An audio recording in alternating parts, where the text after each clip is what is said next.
I'm enjoying judging every guest based on how they react to our intro. I was boogieing you, man. No, it's good. You, Hey, Timmy, you got to stop sharing. yeah, Let me stop get there. sharing it. All right. All right. Lauren, I was really hoping you would grade us on our production so far. Just see how we're doing so far. Look, I'm loving the theme song already. So, Hey, All if you're here to draw, you're in the right place. You're here in Drawing Hive. Just as a reminder, Drawing Hive is brought to you by Visual Arts Passage. What we do at Visual Arts Passage is we offer resources, online mentorships for people interested in developing careers in illustration and painting. And Timmy will talk to you more about Visual Arts Passage later on because we're just about to kick off a sale. So tonight we are drawing reference from summer blockbuster movies.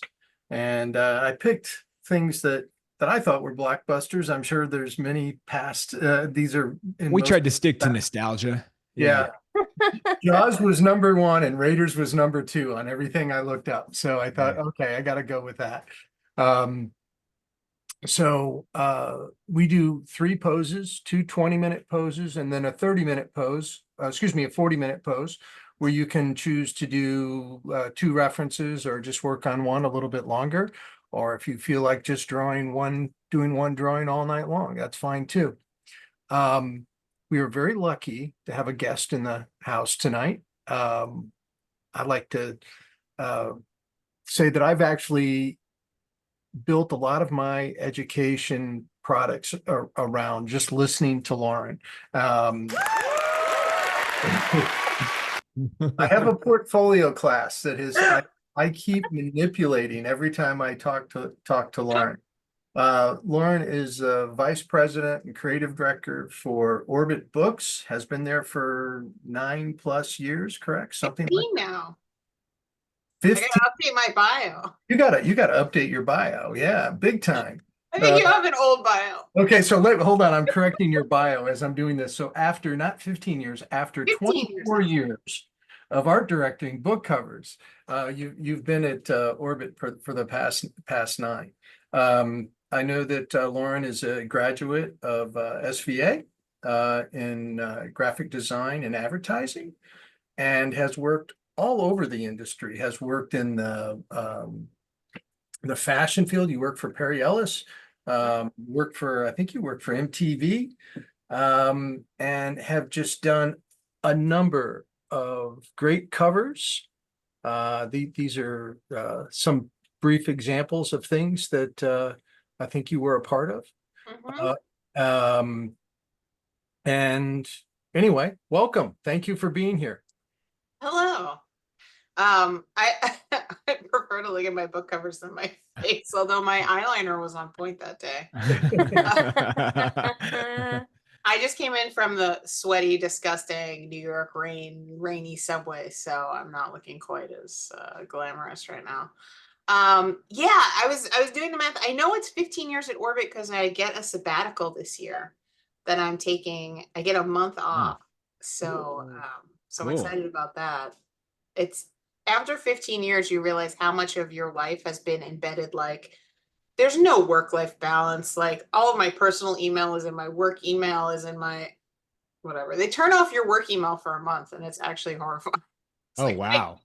Yeah, they like kick you out for a month, and they're like, go do something else, recharge, heal that burnout. We're not letting you into your email. And I'm like, yeah, but all my personal shit's in there too, which is not how you're supposed to do it. Don't do as I say, not as I do, folks. But after 15 years, Anyway, John, should I stop that share or? Oh yeah, you're welcome to.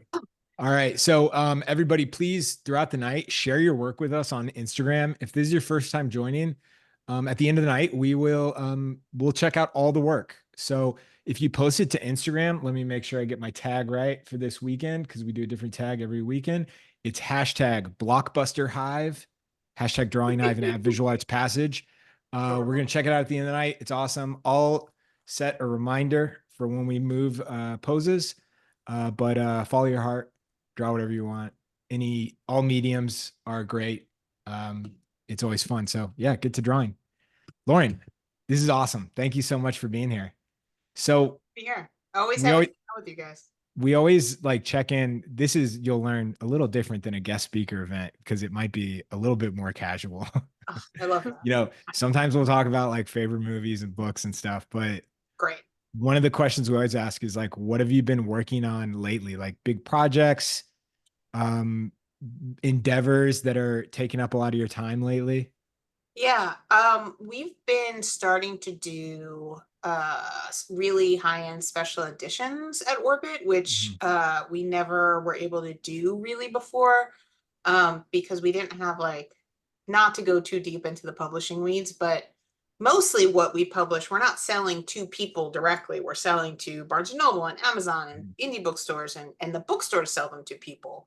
So we can only publish what bookstores think they can sell. So like, that like high-end special edition, really beautiful book kind of thing, limited editions, like really like you can't put those in a lot of Barnes and Nobles, things like that. Like we'll do like anniversary editions and stuff that are big print runs, but things that you do like 1,000 books and that's it. We never really had the capability, but we did recently get the capability to do direct to consumer sales through our website.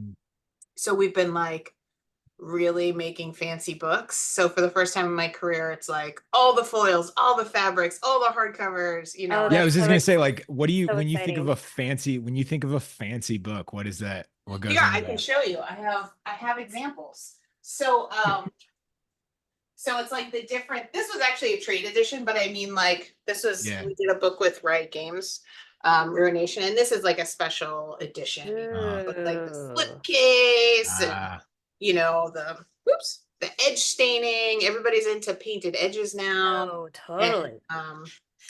that's all. Any people care more about the edges right now than they do about the front cover, which is hilarious. But when you're putting that together, how are you like setting like financial limits for like what's actually possible to like pull off? Is that like a that's a nightmare? big part. It's an interesting part of the job. I work a lot with editorial, so that you have to run everything through it's called a P&L, profits and loss statement. So that's everything. That's not just the art. It's like how much you have to pay the authors and how much you have to do this and how much this costs and how much the paper costs and like everything, and the art gets baked into that. And then you kind of like there's all these formulas that, thank God for the finance department, but they spit out a number at the end of like what you'd have to charge to make X amount of profit. Yeah. And you kind of see if you can make that work. And that's kind of like, can you have fabric? Can you have edge staining? Can you have, what if you print it overseas? What if you print it here? There's a lot of stuff that you want on a special edition that you literally can't do in the States. So you'd have to print it overseas, no matter what. So, so that's been like a new challenge in my career, like the last year or two. And that's been really fun. And one has come out. I can't talk about the ones that haven't come out, but, if you Google Orbit Gold, Hannah Witten, we put out, or I can put it in the chat, we put out our first Orbit Gold is what we're calling it, Orbit Gold edition. This duology by Hannah Witten, The Wilder Woods. So it was really fun. I got to work with, and it's fun because I get to work with artists that I wouldn't normally necessarily get to work with on a cover of a book. So I hired Abigail Larson. And I get to work with the authors to like, yeah, there you go. So cool. I get to work with the authors and find out what artists they like, what artists I like. And I love Abigail's work, but we have to be careful because her work tends to look a little like comic book line, the line drawing, the line quality. And people sometimes online mistake anything that looks too comic booky for an actual graphic novel. Sometimes, even though, it's all I have to do is look at the actual page, but people just make snap decisions and, move on. So I hadn't been able to work with her, and I love her work. It was perfect for this. I was like, witchy women in the woods. And she was like, yes. and the author already knew her work. Whoa. And that's what was fun was that's the art for the original edition. We originally put out the books in trade paperback. So we kind of got those in on like the signing page as I see. Easter eggs. So we're doing like the end papers, the gold edges, like everything. So this has been a really fun project, and this was our first one, and you just buy that direct from us. We don't put it in stores or anything like that. Wow. And they're all signed, and I am patiently waiting to announce the second set, and I can't tell you who it is, but it's a big fucking deal. Am I allowed to curse? Really? I don't know. Yes. So Yeah. You to speak. Not on purpose. No, Sorry, it's our John. no, Sorry, John. our new policy is if we ever have a guest, it's earmuffs, no matter what. Okay, great. Fabulous. So Well, it's a he's really big deal author. It's probably like, Yeah. I know I'm not supposed to have favorites, but I do have Yeah. a favorite author that I work with. Oh, cool. Well, you know what's So- funny? Yeah, you know what's funny is this is one of my favorite books ever, and it took me like 3 years to finish it, and Mhm. it's Ministry for the Future. Oh yeah. Right? And Cool. I was reading it for like 3 years, Mhm. and my wife, we were in this little camper on this trip, this like month-long trip, and she goes, "Don't you know, Lauren?" I know. I And did. I was I like, did that. "What are you Design. talking about?" And I literally I had this book for like it took me so long to finish it, It's but I dense. I loved love it. Kim Stanley Robinson, but it's so real world Mhm. science. Like It's he's a scientist. I So felt like I was reading like a CIA dossier. yeah. Yeah. Yeah, That but movie's dense in it the best way, but like very but dense. but I didn't, yeah, I'm just, that's how, I guess, how oblivious I am. I didn't notice forever. But it's such a good book. It's an amazing cover too. But yeah, it's so funny. Like, yeah, I see your name everywhere now, by the way, in bookstores. It's so cool. It is. It's a little creepy to walk into like any bookstores like sci-fi Yeah. fantasy section, because since I've been doing it for 15 years, like a good third to like a quarter to a third of a section is books I've touched at some point. Uh-huh. Like a little too much. What is, do you have like what's the term, like your magnum opus of books that you've worked on that like that you focused, that you like poured your heart into the most? I mean, I have series that I really enjoyed working on. But in a funny way, like we did the Expanse books. So if anybody Yeah. knows that series, they were books first, and we were the original publishers. And those were fun because there's like 10 of them, and you get to Mhm. like see the 10. But it's also in a weird way the books I worked the least on, because Daniel Dachu did the illustrations for them. We started working together when he was still the creative director of ArenaNet, Mhm. and he used to do them like on the side for funds. And the authors didn't want to dictate to him too much, and he Mhm. just wanted like full freedom and just to do something cool. So like my job on those books, and Daniel's such a professional, like is working with another creative director, so you don't have to tell him anything, Mhm. so the authors would purposely not tell him. They give him like 2 lines, like it's a portal in space, that's it. Mhm. And this beautiful piece of art came in for all 10, every time. It was just like Yeah. something cool he pulled out of his brain, and always worked for the cover. And I, put some type on it, and that's it. So it's funny because like that's considered, like how often in your career do you get to do 10 books? And then now I'm doing the 10th. This is when you feel old, when you start doing the 10th anniversary edition of books that you designed originally. That's when you feel super old. Yeah. It's behind Yeah. me, the 10th anniversary editions, and and it's but in a way those original books I did the least amount of work on, because it was just Yeah. hiring the right person. Yeah. Is that a Tommy Arnold in the frame behind you? Oh no, it's Sam Weber. Oh, okay. I love it. That was one of the first covers that I did with Sam, and he was cleaning out his studio and like texted me a picture of it one day. He's like, "Do you want this?" I was like, what do you mean? What are you doing with? Are you just? He's like, "I'm cleaning out this studio," and I was like, "Yes, but also I will pay you for it." Yeah. And I went and snatched it. So that was fun. When you're working with, I guess like when you're getting your new assignment or like a new project, Mhm. what's the first step?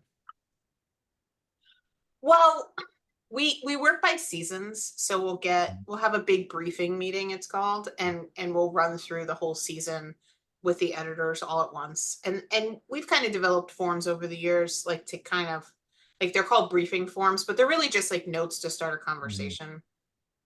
So the editor will put in, you know, like a little bit what the book's about. And like, again, like books that are like books 2 or 3 in the series are kind of easy. We run through those quick, but if it's a new book or a standalone or a new author, especially, like we really kind of dig into, you know, who's the target audience? What are they reading? What's the, not just this genre, like fantasy or sci-fi, like what's the subgenre? Is this, you know, adventure fantasy that really follows a character? Is it, you know, epic fantasy, which is big world building? Is it political or historical? You know, like really drilling down. And then, you know, some books, just the style of them, they're going to be kind of like type-based books or design-based books. And again, we're always like kind of tracking the trends, you know. That's But for the sake of this argument, everybody here wants to know about illustrated book, you know, books with illustrators.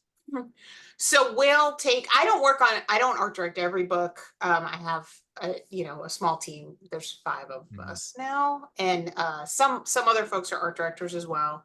So what an art director does, I'm the creative director, so I kind of make sure I manage, you know, the creative team, but I'm also often just in charge of managing author relationships and working with other departments and things.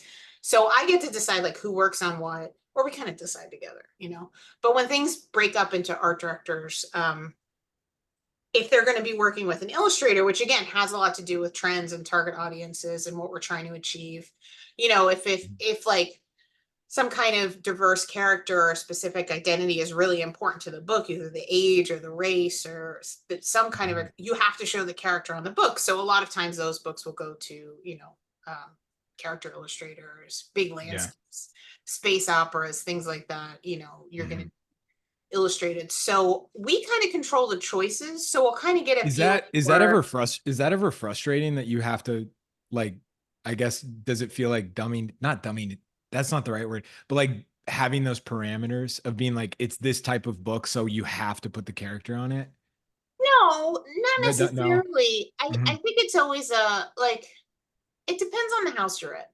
Like Okay. Orbit always wants to keep like kind of one foot in what the genre is expecting and what the trend is. And remember, we're always working a year in advance at least for when the book is coming out. So we're trying to like guesstimate where that trend is going. But also like we're always trying to kind of push the envelope a little bit. Like I've been at Orbit for so long because my publisher and I have always been on the same page with, we'd rather fail forward. Like we'd rather overshoot and like accidentally go too far into cool, like, you know, kind of like miss the mark trying too far than playing it safe, you know? Yeah. So it keeps it really interesting for me. I mean, we have missed the mark sometimes, or, you know, like we talk about genre checkpoints, like, you know, you need to have something for the fans to recognize. So that's why those trends are really important.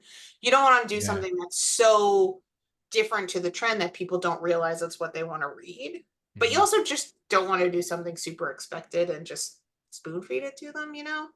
Yeah, well, one of the things I was thinking, because you mentioned like doing like a 10 part, a like a like a a trilogy or a 10-part book, that Well, you don't that know I'm it's going to be 10 books when you start. You hope. exactly. So one of the things I was curious, because sometimes you'll see these collections and they're kind of like stylistically just really beautifully like aligned. But then I'm always like, God, how did they know that on book 1 that was like not gonna phase The out and really just be like, gorgeous sets are yeah. almost always redesigns after the fact. So you Yeah. have the set together. It's real hard to do that as you go. Like I got really lucky with The Expanse because we really kept it with the same illustrator and Daniel so Okay. amazing. Is But there it, is there pressure to keep that aesthetic book to book when you're oh doing it God, real yeah, the time? fans will, Yeah. that's the number one thing fans hate. If you like change a style or change the type, or if the spines don't line up, oh my God. Like people come for us, like, you know, Really? if like the author name doesn't line up exactly like book to Yeah. book, people really care about spine design, so we're like Yeah. very crazy about it. You know, and just making sure that the fan experience is like, trust me, the sci-fi fantasy fans are the most vocal I bet. fans. Like I bet. we hear all about it. I um am sure. you Yeah. know, and like also you've got to let them cancel each other out. Like a book cover will launch and like the same amount of people love it and hate it, and then you're like, okay, we're neutral. Or if like people really love it or if people really hate it, you know, like you got to kind of Yeah. It Yes. takes like 10 people to love it, one person to hate it for you to be like, this was a failure. Yeah, it's hard. That's It's hard that's not so to hear the frustrating, isn't it? negative. Yeah. Yeah, it's Yeah. hard not to hear the negative louder, but also people are more likely psychologically to comment negative emotion than they are Right. positive emotion. Exactly. So you've also got to weigh Mhm. it that way. I mean, Mhm. welcome to my life, trying to ignore the rules online. I should ask, yeah, because I should ask because usually we do this for everybody new coming in. And Cassandra, you're working with new material today. What Oh is it you yeah, got I'm going making on? a mess right now, but I'm having fun. Well, first off, my husband Eman got me this sketchbook and it's stone paper. I don't know. Oh, cool. So it's like no wood is used in it. I use paint markers on it and it's really fun. It takes watercolor really well. I don't know, like this stuff is cool. So it's like only stone, no, very sustainable. So I'm having fun playing with that. And then Grabby mailed me markers to play with. They just wanted to see if I would have fun with them. Are Nice. they paint markers or are they regular Yeah. markers? So Yeah, they're paint markers. You can wet it. So just to see if it worked, I did a Hans Holbein earlier just to see how it would go. And you can just like keep layering on top of it like paint. So that's just been super fun. So I'm just playing. They don't have all the colors I would use, so I'm just trying to figure out skin tones right now. cool. John, what mediums are you doing tonight? I'm using new pastel. Nice. Tried and true. Yeah, I'm in the midst of getting some larger paintings done, and it's a real pain to change my palette and all of that. So this is it's been I did not have a good time last week, and I was kind of frustrated with it. So I thought I Mhm. would do it again this week. Same.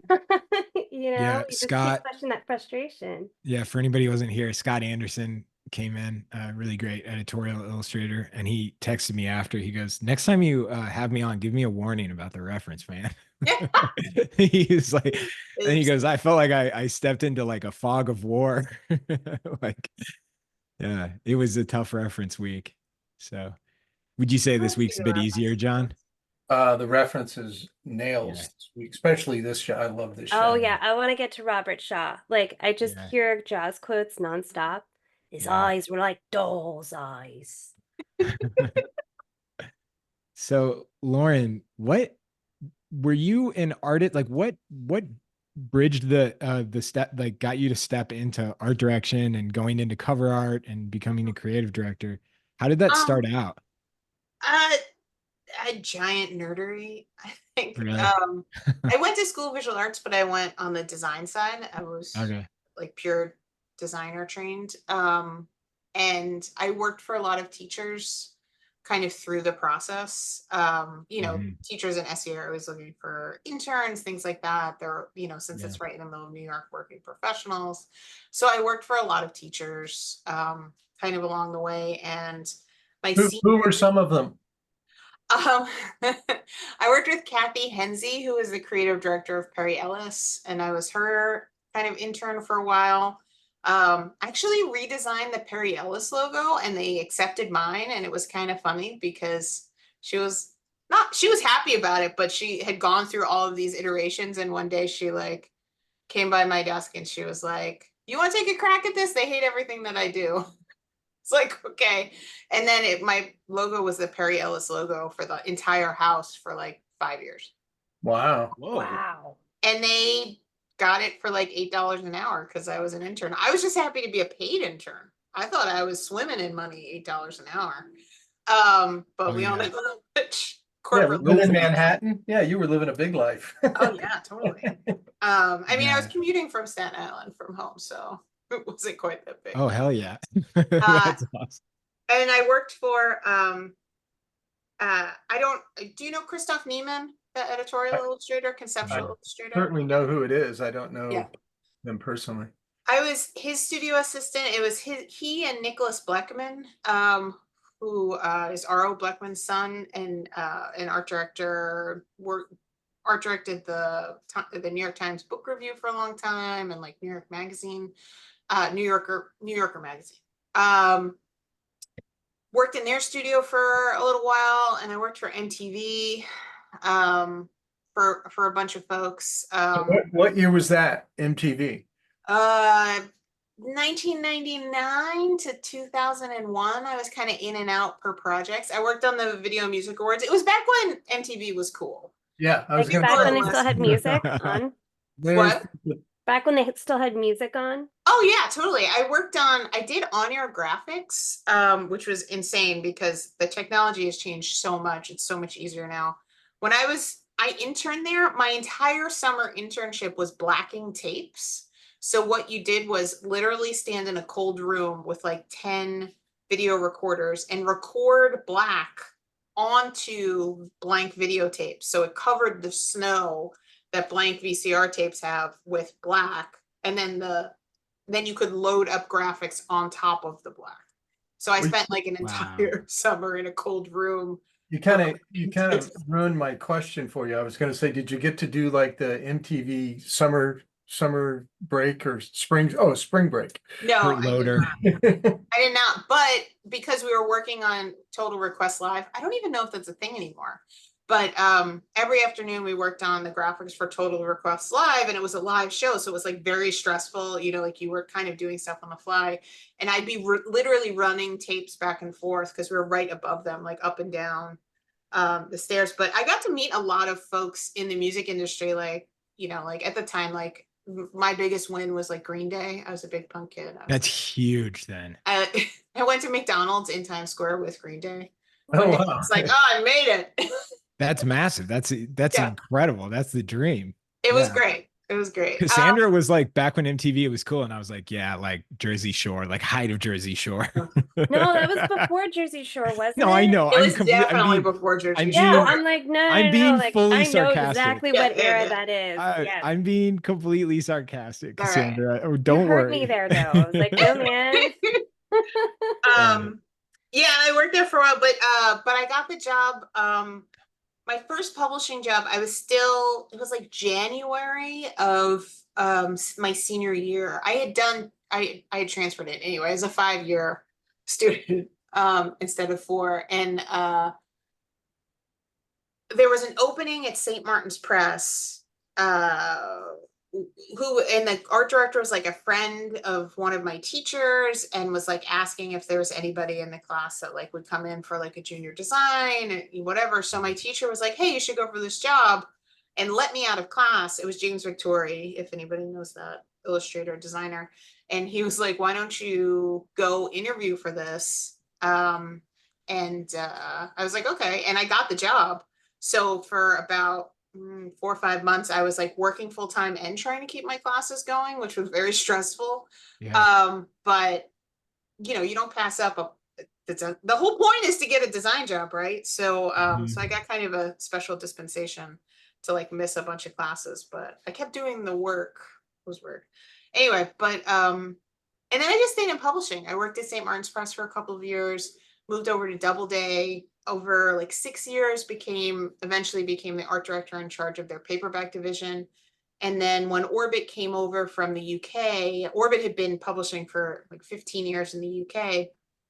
And at Hachette UK, they were part of Hachette UK, and Hachette US didn't have a sci-fi fantasy imprint. They're one of the big 5 publishers. And Orbit came over to the US to start up a division for the US team. And, you know, they were kind of asking around through some of the other art directors that were at Hachette, like, you know, who could be the creative director, who could run this art, who could start an art department from the ground up.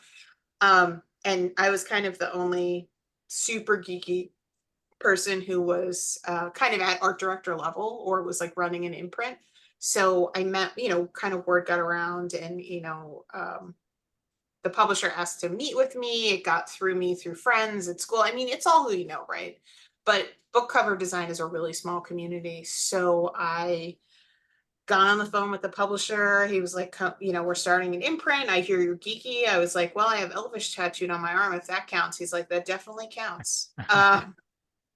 and we hit it off. We had like, I hesitate to call it an interview. It was more like a 3-hour like philosophy of sci-fi fantasy check, and we just got along really well, and I became the creative director of Orbit Books, and I've been there ever since. So it started with just me, and built an art department, kind of built the look of Orbit, and they had been publishing in the UK for a while, but the UK has especially in sci-fi fantasy, had kind of like a more sedate, kind of a little old school kind of feeling, a little kind of behind the times. And we really took the opportunity to like be a little more forward thinking, try to do some things that were a little unexpected. We were like the first division to do like characters on white backgrounds instead of like fully painted backgrounds. And then that became the look. And then we had to think of something else. I feel like we've set the trend a couple of times, and then suddenly everybody copies us, and I'm like, shit, what do we do now? I have a question about that, but before I do, first of all, we got Dale Stephanos in the room. Yeah, I see. Stephanos, which Hey, is Dale. awesome. How you doing? Good. How you doing? Okay, Lauren. And while we have Dale in the room, I'm going to say we're moving on to the second image. So if you we're past that 20-minute session, so please post your work to Instagram. It's #BlockbusterHive, #DrawingHive, and @VisualArtsPassage. Yeah, we're moving on to the next one. Sorry, Okay. John. Didn't mean to interrupt. Thanks, Timmy. A couple things. First of all, Dale, welcome. Glad you're here. And then Lauren, you said Yes. something there that there's a lot of students in here. And I know you said it tongue in cheek. You gotta have the goods. It's who you know, but you gotta have the goods. Yeah, of course. Of course. I just want to make sure this is connected to education. And Dale and I would hear about it in our portfolio class. It's not just who you know. The price of you have to have the chops, and then it's who you know. There you go. Right. Well, chops are dime a dozen, kind of. So it's like, yeah. It's like you got to know the right people, or you got to know how to present them. Yeah. It's really three things in art and in freelance as well as in-house positions. It's the how good are you to work with? Like, how on top of your shit are you? And I don't mean art. I mean, like, are you organized? Do you communicate well? Are you good with deadlines? Are you good at personal organization? Are you good? Can you send an invoice and fill out paperwork properly? That's like the hardest thing sometimes with some artists. And that's a big deal. And then you have to have the chops at whatever level you're kind of applying to, whether that's freelance jobs or in-house jobs. You've got to have the level of chops required, the skills required, and also the style that they're looking for. And then the third thing is kind of like, how did you hear about the job at all? Like, have you gotten on the radar of the people that need to know you're there? For in-house jobs, a lot of times that's professional networking and whatever, whether it's animation or publishing, there are these places, virtual or in person, that those people congregate, or professional societies or things like that. Society of Illustrators, or SPD for publishing, magazine design.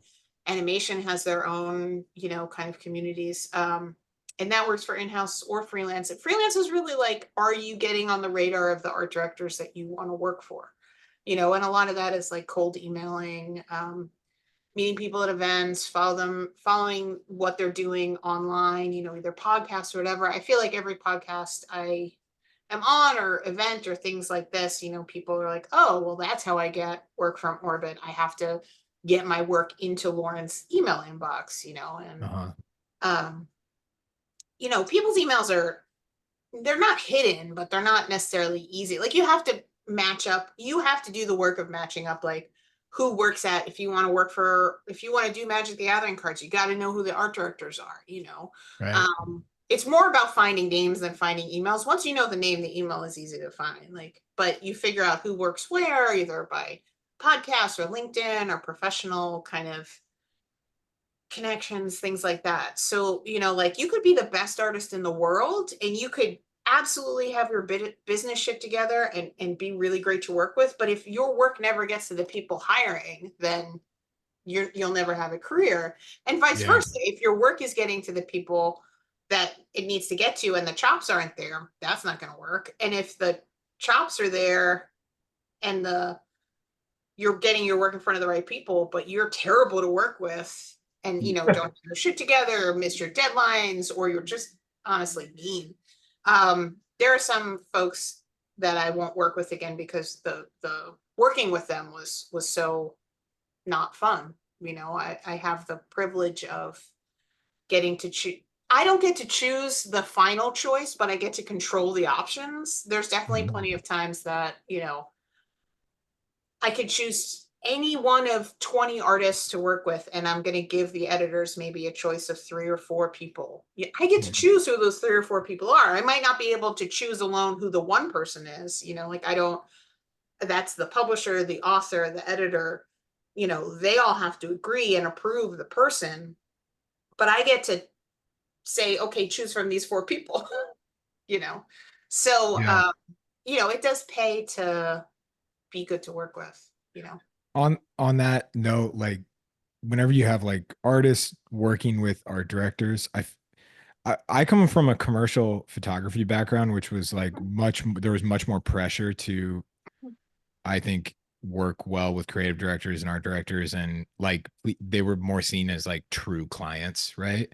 Yeah, well, they're also like Yeah, on set with you a lot of the time. yeah, and I kind of learned like a language of like pushing back Mhm. and like communicating, and pushing back almost sounds like too like like that comes with conflict, but like Yeah, what type of when you work with an artist, like I'm assuming you want an artist that does have maybe not like convictions, but like have a strong belief in what they think is going to make a good image, so yeah. they're gonna fight like a little bit, Well, but like I it's a think yeah, the goal is collaboration.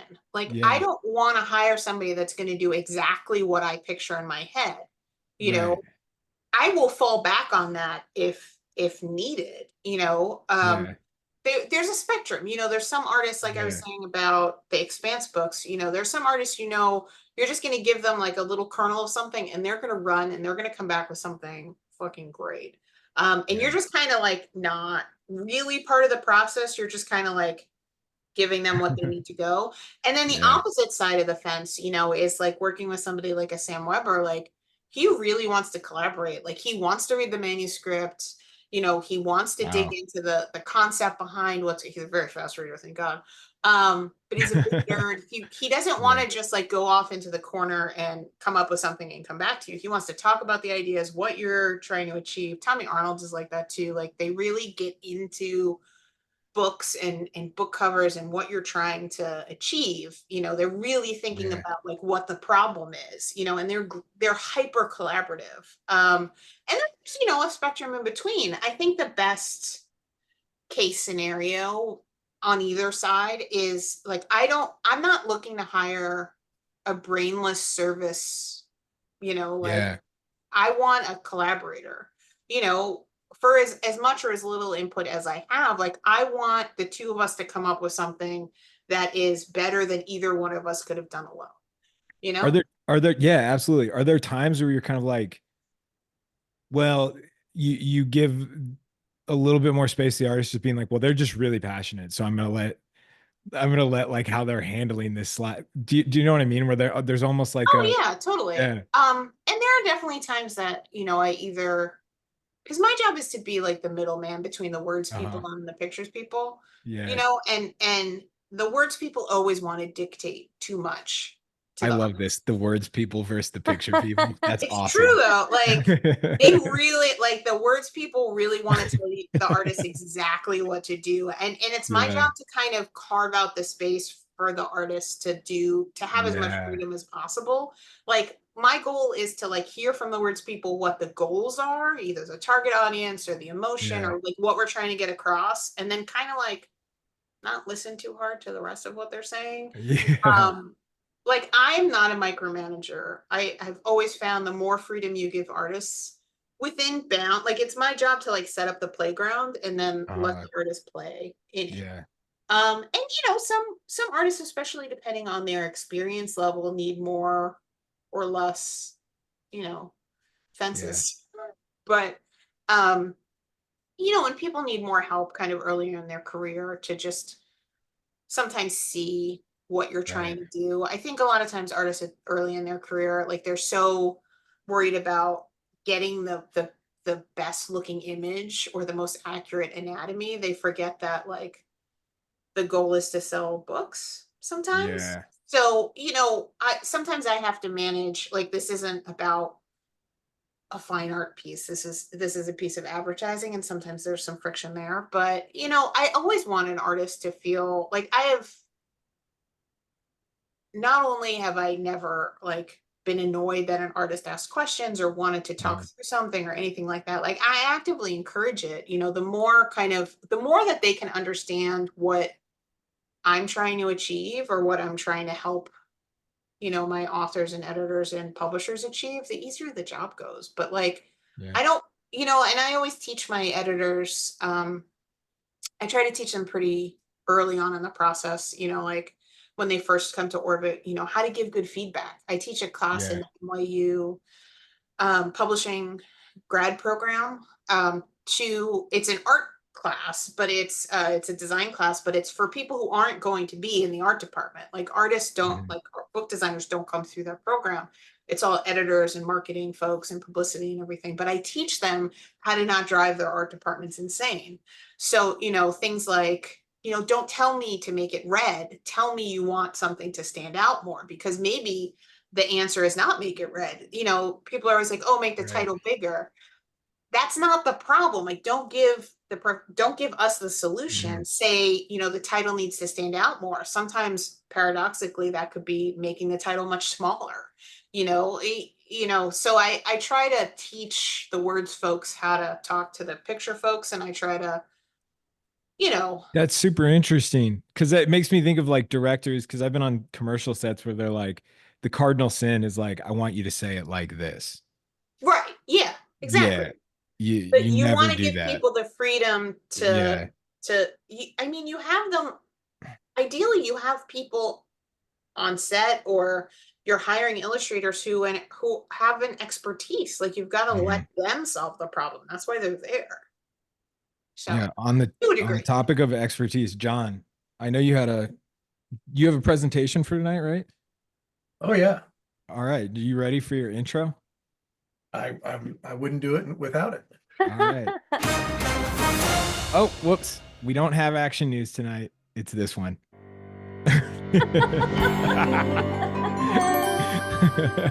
Sorry, everybody, you got excited. They thought it was the return of action news. All right. Am I sharing? You are. Looks good. Okay. So I thought, since we were talking about art direction and book covers, and I'm always trying to tie an artist in, somebody that had a connection to that. So I thought this guy might be a good person to talk about. Ooh, good one. This is somebody I've been looking at since I was in art school. Robert's, I think, 98 years old. Have you met Robert before, Lauren? I have not, but God, I would fangirl the shit out of it if I did. Yeah, I have not either. I haven't even been in the same room with him. So maybe Dale has, I don't know. But just a fabulous illustrator. He grew up in Ohio, went to Ohio State, their art department there, and he just had, worked as started out in, I think it was Dell Publishing was his first. He started out as an intern for Disney. Okay. And then went from Disney. After the war, he ran into Michael Hooks, and he started out with Dell Publishing and did a lot of pulp work and really iconic book covers. Everybody in the room, anybody in here tonight is going to know his work when I show you. I mean, because he did like 40 really iconic movie posters also. But I don't know. I just thought it was a good person to talk about tonight. Absolutely. Always trying to bring somebody new, somebody different into into the mix. Robert, after working, doing book covers for years, started doing work for the movie industry, did movie did 40 really substantial movie posters. And in between, he worked in the women's magazines. I remember very much seeing what he did with his editorial work. Mhm. Ladies Home Journal, McCall's, Red Book, all of the Good Housekeeping, all of the were all of the women's stories, or so-called women's magazines were. What my dad did for a long time. These are so good. It did a ton of romance stuff. He So kind of that's right. good. he went through so many genres, so many different things. That's wild. Look at It's gonna that. get us demonetized. Oh my gosh. And then this was kind of beginning of the Bond stuff. I show more of it when the movie posters. This was in 2006, he did Oh, a I series love for Neil that. Gaiman. I think he did 5 Oh, covers. wow. Neil Gaiman, Mhm. 5 or 6. This is Barbarella. Wow. Yeah, I forgot he did the Barbarella poster. He did one and Boris did the other, I think. Really? Yeah, I think Boris did the one that's like more the orange background. Huh. Yeah, those Bond covers just really kind of. Oh, they're so iconic. Oh my gosh. But here's some things that, you know, Yeah, this is probably the most famous, right? yeah, we've seen the Bob Peak version too. Mhm. Oh my God. I so- just looked up Barbarella. They're making a movie. Yeah, so they're this- they're remaking it. Yeah. I think Sabrina Carpenter is going to be Barbarella. Yeah. All right. That my introduction to Jane Fonda is Barbarella.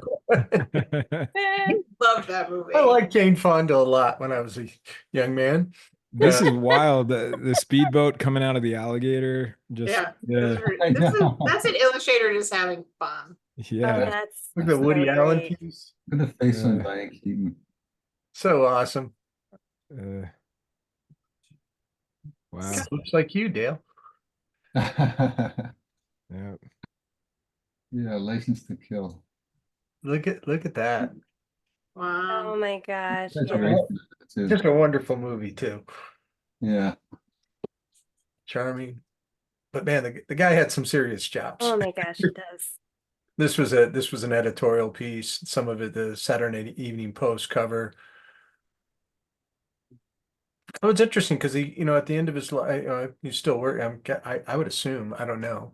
I guess when you're 98, and I don't know what. I hope you do what you want. Yeah, Yeah, right? Um, but I mean, he was doing, you know, he was still doing cover work in 2016. It's another Wow. editorial piece, and then he had a bunch of things listed at his gallery work that he did. Wow. Why? just had- Yeah, it was so wifey. Just had amazing chops. Well, I love the way Oh, he wow. exaggerates. This is so cool. We were talking about this in class the other day about people that had, you know, somebody like Tyler Jacobson or John Foster that have just really incredible skill. That most people know them for their book or Magic the Gathering, but this is National Geo. And you know, John and Tyler and people, I mean, from Bernie DeAndrea on, that had just really great skill, that did so much kind of world building, but it was real, actual historically founded information that National Geo hired so many good illustrators to work for I them. mean, they still do. I mean, Manchester absolutely. for them. Sam Weber has done stuff for them. Mhm.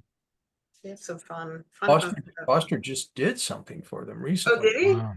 I didn't see it. That's cool. These were what he called his landscape work. Oh, Wow. Wow. just casual. Just, you know, Yeah. the Yeah. landscapes. Some of his women that he did as fine art as just paintings. It's so interesting because his work, like, I don't know that I've seen the range of it, kind of all in one place like this. Like, I know the movie posters and stuff. I tend to see the stuff that's, the book covers and the movie posters, which probably because he had annoying art directors beating down his door to like hurry up. Like the backgrounds are so abstracted, and they deal with such like rough brushstrokes and negative space, kind of like oh my god, I'm blanking. Anyway, but like, like, and then in the fine art, you're like, oh well, I have time to paint the rest of this. Yeah. Which is nice. Well, it's interesting. It's funny you said that. It was what I was going to mention. It's like somebody that, changed point of view, changed, function of his work so many different times to meet the client's needs, and then, doing what he wants to do in the gallery world. I think that's hard for some. I think it's hard for somebody to all of a sudden have to make your own decisions. Have But the freedom to choose. yeah, but Yeah, I it's think it can be. but it's terrific. There you go. I think, Hall of Fame illustrator to doing book covers and movie posters and doing his own work in the gallery world. So that's Robert McGinnis. Look more. Oh, I think I had another slide of different books. I Arnie have that one, in the the middle.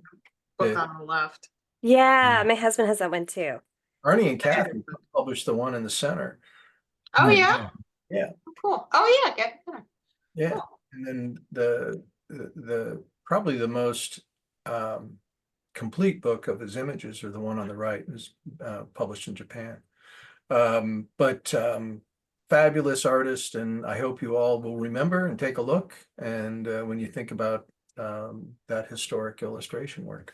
So that's it, Thanks, Timmy. John. That was Choice. great. Great choice. Yeah, love And it. on that note, we're moving on to the well, we've got in a couple minutes, you need to move on to the final pose. So it's hashtag Drawing Hive, hashtag Blockbuster Hive, and add Visual Arts Passage. Post it to Instagram. We're going to check it out at the end of the night.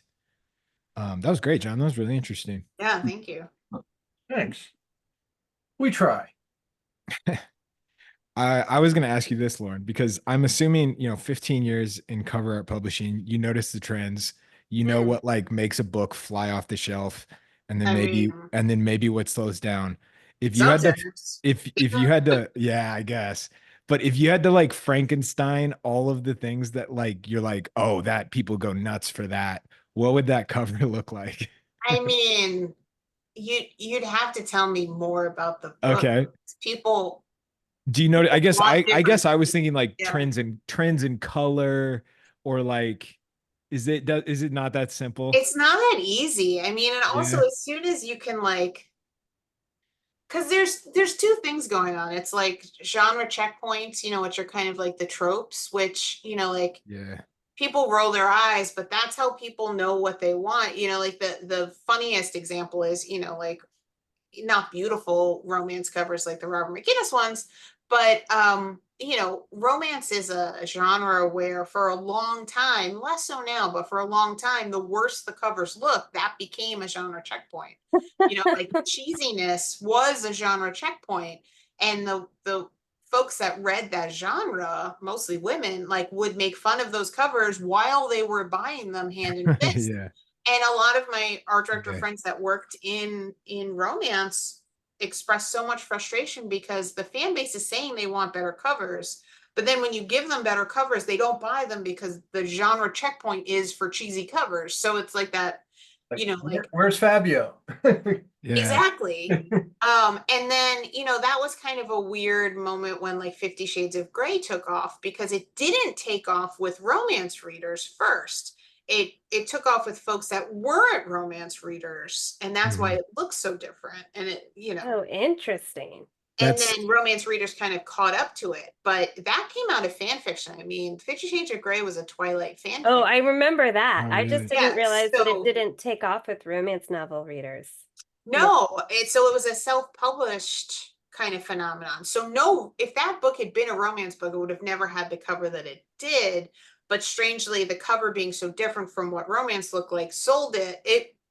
Please, the psychology of covers is very confusing. Well, yeah. I mean, I It- feel like, okay, just even with romance novels, there's the ones that are like historic, have a certain look to them, versus Mhm. contemporary is more like whimsy and simplified in kind Well, of the what's design. frustrating too is like trends will go underground and come back out. So like, I've been in book covers for got my first job in 01, so like 23 years now.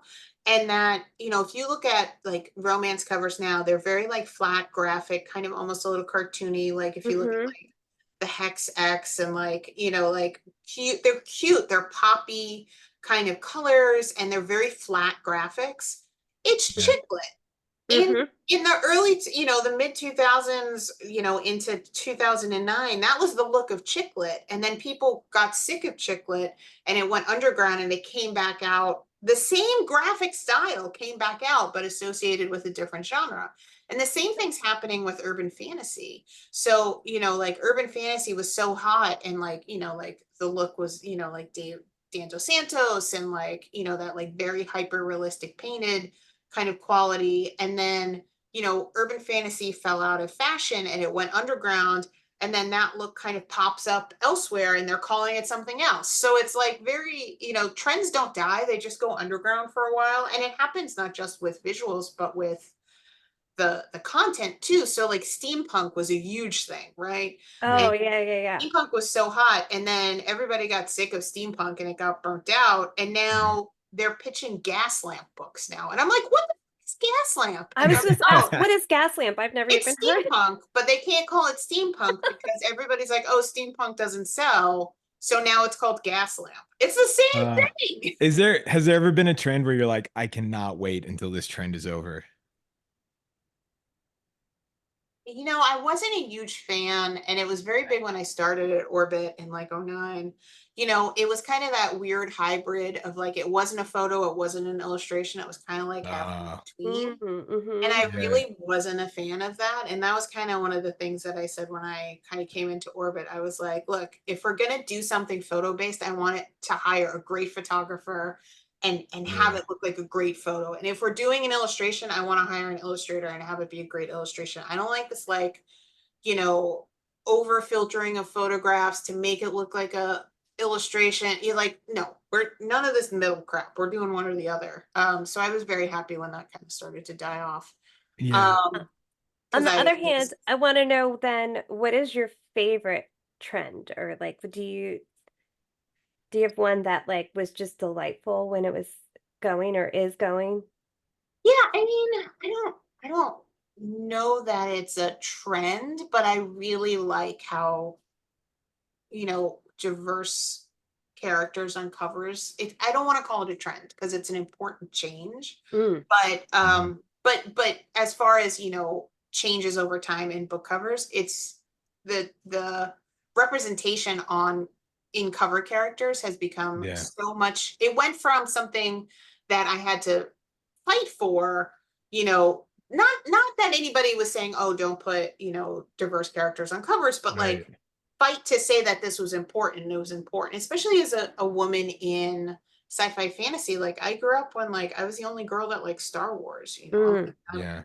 So I remember being the girl that worked at the comic book store. And like no like I was the only girl that worked in the comic book store in my whole town, or like New Comics or something like that. So, I know how important diversity is and also how well it sells.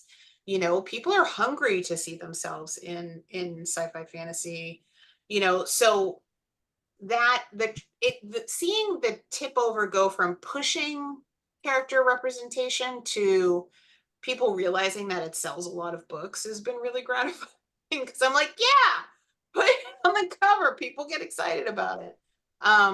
Because for a long time the feeling was, it wasn't don't show what the characters look like, but it was, a fear that if you were narrowing the audience, in Yeah. a way, if you showed a character that was too specific in its representation, that you might alienate some people.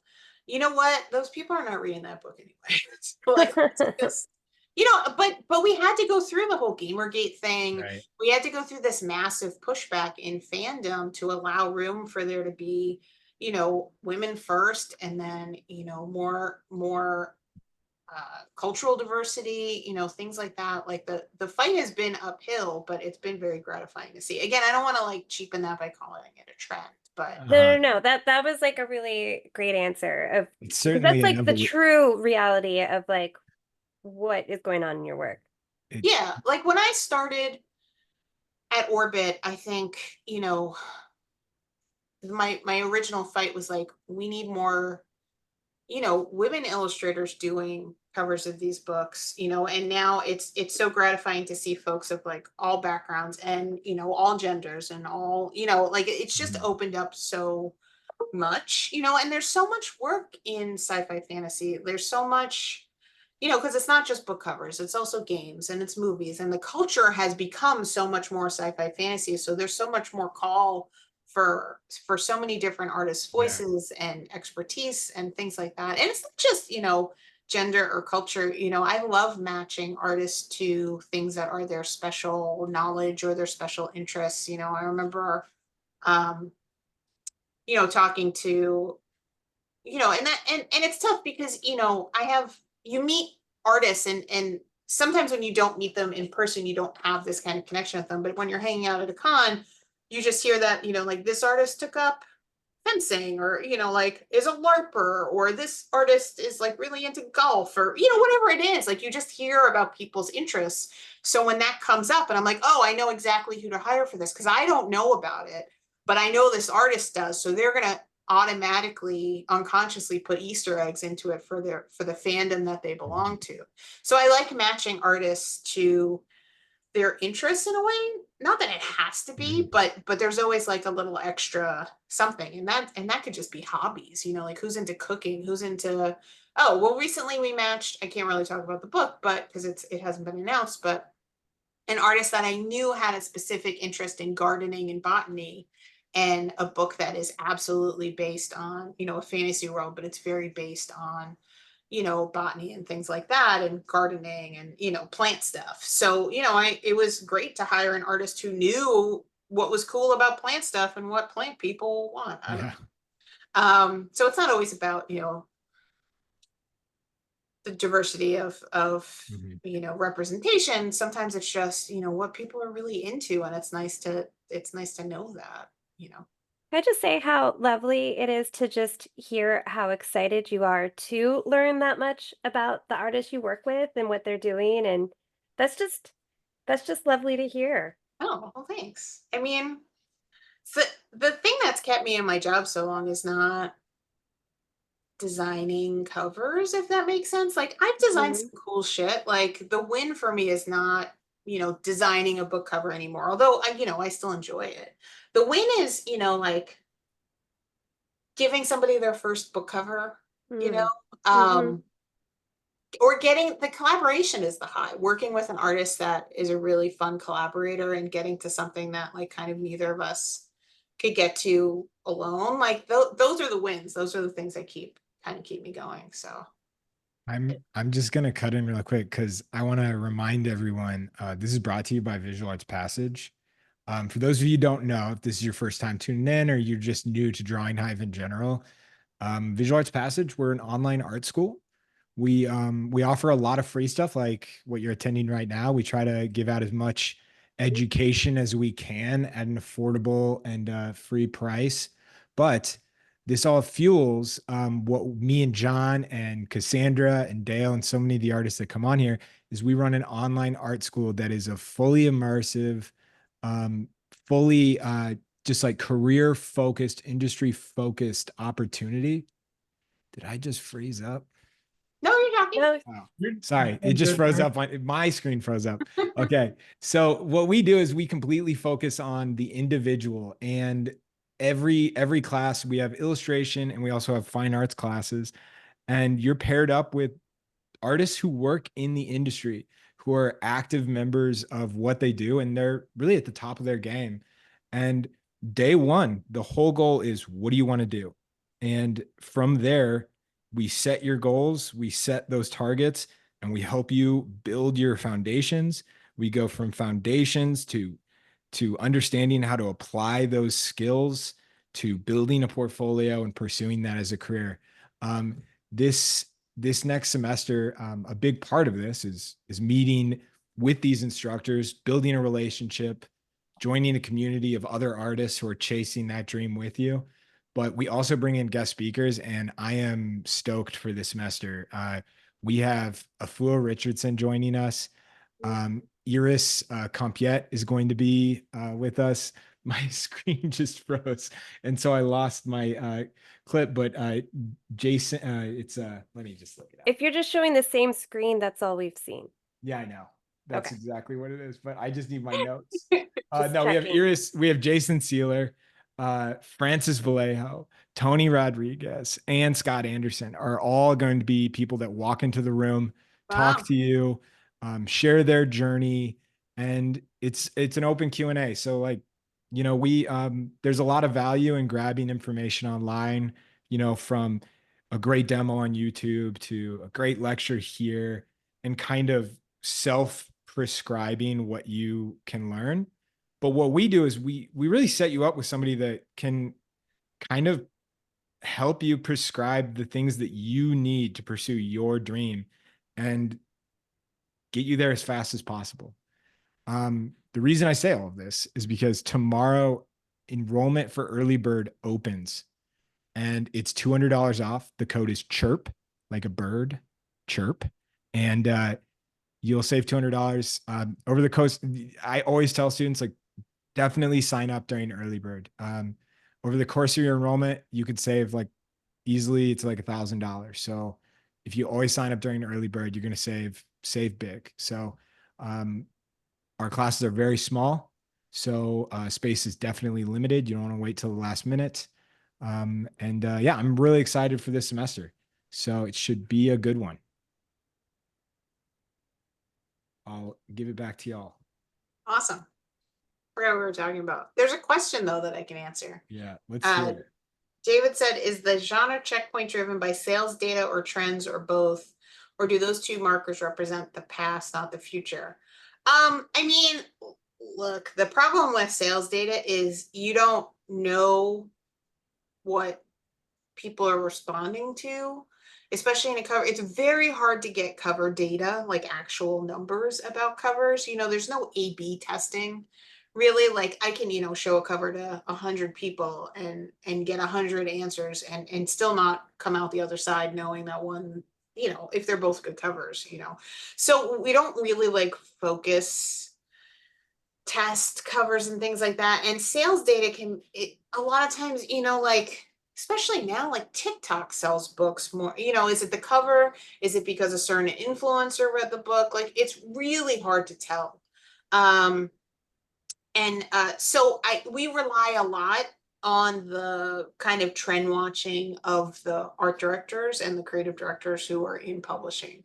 So like we're absorbing so much, not just about publishing in books, but also just about culture at large, you know. I kind of felt like an example I use sometimes in classes is I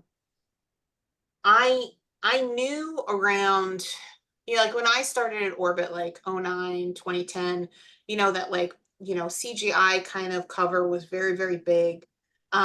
Because it was very big in culture still, you know, like we were still proving as a culture, like we we're still trying to get to more and more convincing in like movies. You think about Jurassic Park, you think about, you know, sci-fi fantasy movies, everything was super slick and hyper real and very photographic.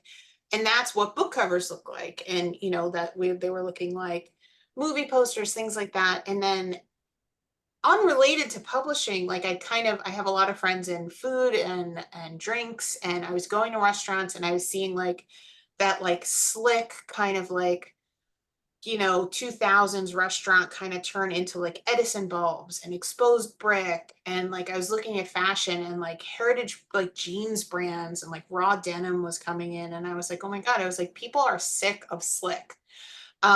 and they're really hungry for, you know, people started buying vinyl records again. Like people wanted analog feel, people wanted texture. So I remember telling my publisher, I was like, look, I was like, we're going to start hiring more illustrators for covers, and you're going to think I'm insane, but I swear to you that I'm right. And we started hiring more and more illustrators for books that would have gone, you know, kind of to photographic or like photo shoots, things like that. And we absolutely jumped the trend because I could see, and it wasn't a trend that was happening in book covers yet. Because again, remember, we're designing at least a year in advance, but I could feel it from the rest of the culture that I was looking at. And it's so important for art directors to be plugged into all kinds of different parts of culture. You know, it's not enough for me to just look at sci-fi fantasy books or sci-fi fantasy movies. Like, you know, I got that heads up. I started feeling that from, you know, going to my friends' bars, you know, things like that, seeing what people were wearing. So, you know, that's the problem with that, is it's very gut instinct and it's very hard to articulate. And a lot of times it's very hard to get, it's hard to convince people that your intuition is right, you know, unless you can point to something and say, this is data.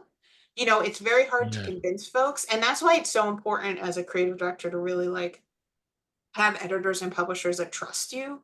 Because when you say crazy shit like that, they're like, all right, sure, we'll hire more illustrators. And I'm like, yeah, and they're going to be more abstract and we're going to go completely in the other direction from what we've been doing.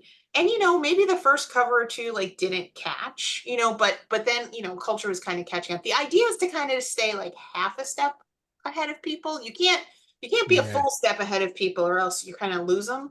But if you're just kind of a half a step ahead of them, so there's this triangulation going on that like you're designing something today, trying to figure out where people are going to be a year from now when that book comes out, and then be a little ahead of them, but not too far.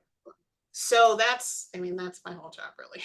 So Lauren, that's literally you're almost like you're working on Wall Street. You're predicting markets here. Yeah. Yeah, absolutely. So what do you feel is you know coming up? Well, interesting, because we were just out? having a conversation about this in sci-fi fantasy, but I think in culture too. We're getting really polarized. Some folks really want comfort, like cozy comfort, like cozy fantasy is really big right now. Like the world doesn't end. It's like one of the books that was a big breakout was a self-published book called Legends and Lattes. And it's about like an orc and a tiefling, like opening a coffee shop. And it was like a huge hit, like nothing, it's not scary. There's no sexy parts. Like it's just chill. And I think, especially after the pandemic and like a political cycle and everything being so crazy for years now, people are just really craving comfort. That's been a thing that's absolutely impacting what people are buying. I mean, look at athleisure, you know, like that kind of just what people are wearing. You know, I go back to fashion a lot because I live in New York, so I see what people are doing on the street. But at the same time, and also I think there's a much bigger conversation around sensory overload, and folks, you know, we're having so many more open conversations about folks that are on the autism spectrum or ADHD, and real sensory needs and sensory overload. And I think folks are more aware if they have that in their personality, or if that feels good to them. And I think like folks are searching out ways to kind of self-treat that, and this cozy trend is part of that. And on the opposite side, there are all these studies happening, but we can kind of see it in culture that like, especially during the pandemic, but also younger generations coming up are having a lot less sex, strangely. So people are reacting to that lack in their lives by reading a lot of smut, especially women. So like things that would only be in like the deepest, darkest corners of romance imprints, like the real erotic kind of sci-fi fantasy, is going super mainstream now. So like, you know, monsters, having fun with monsters, and like it is so mainstream, and you can't tell from the covers, which is the funniest Yeah. thing. So like we had a meeting the other day about this self-publishing phenomenon called Morning Glory Milking Farm, which is all about Oh my God. oh, I kid you not. Hey, earmuffs, everybody. This author's making thousands of dollars a month on just Amazon, just self-publishing, and it's all, and then I'm not going to get into the weeds here, but it's all about a woman who gets a job milking Minotaurs. And it is as sexual as you think it is. Wow. And we are legitimately having I love that that's not in the weeds about it. yeah, well, no, that's the G-rated, that's the PG-13 That's the G-rated rated, description. like you have no, like having discussions about these books in meetings with my like 50 something British boss is hysterical, because it's, you know, these books are explicit and we have to have these I can't even conversations. imagine like the notes going into the meeting with my cup of coffee, and today's discussion is. Wait, we're gonna have to wait for is, you know, we're gonna have to wait for HR to come in the room. yeah, can a dragon and a minotaur have sex, you know?